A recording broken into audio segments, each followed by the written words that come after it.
It's a story about faith waiting for a sign from above and life's everyday miracles told from a unique point of view. You still have time to catch The God Project live on stage in Philadelphia. Here to tell us more about this original comedy being performed at Plays and Players Theater, Jennifer Childs and Joylette Harris. Ladies, thank you so much for being with us. Thanks for having us. So nice to see you, Joylette. I mean, you are a force in Philadelphia. That's what they say.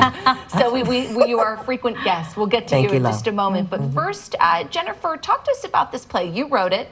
Along with Sean Close. Yep. And it is a comedy, but it's meant to inspire conversation. Yes, very much so. I'm a pastor's daughter, and Sean Close, who co-wrote it with me, is a pastor's son. And so we started having conversations about our odd relationship with religion and God, having a pastor as a father. And so that was sort of the genesis of this.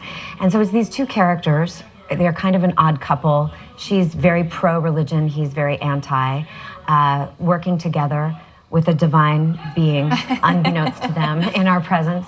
And it's about how we found God in each other.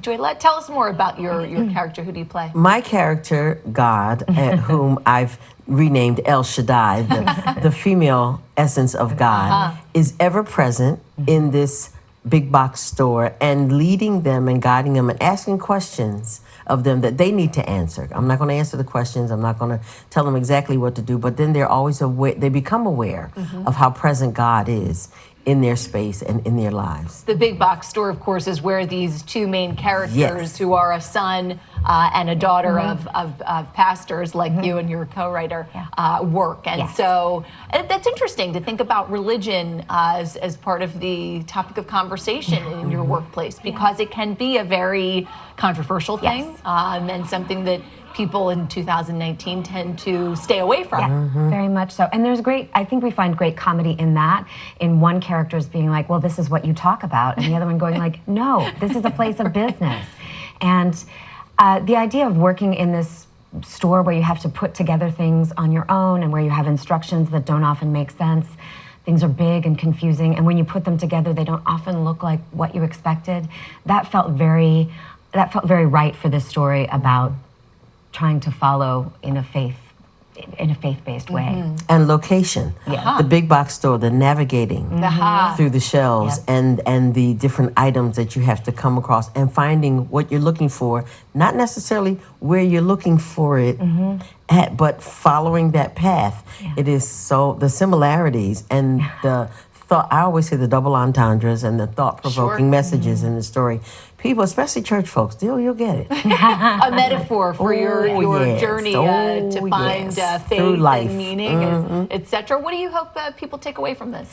I hope that it allows people to take a second look at what we've been taught. Not necessarily to negate anything that we've been taught, but to take a more comprehensive look at religion, at faith, at our journeys, at our walk through our faith. I've been, a church kid my entire life. And at this stage and age in my life, I look at some of the things and go, okay, well, maybe Paul didn't write that for me, and then sometimes we can only discuss certain topics through humor because of the uncomfortableness of it. And this is one of them. Tour de force of stage and screen, Joylette Harris. Thank you again for being with us. And of course, our acclaimed writer of this production and one of the stars in it as well, Jennifer Childs. Thank you for being here. Thank you. And of course, if you're interested, you still have some time to catch The God Project. It's live on stage through May 19th at Plays and Players Theater on Delancey Place in Center City. For more information, just go to the NBC 10 app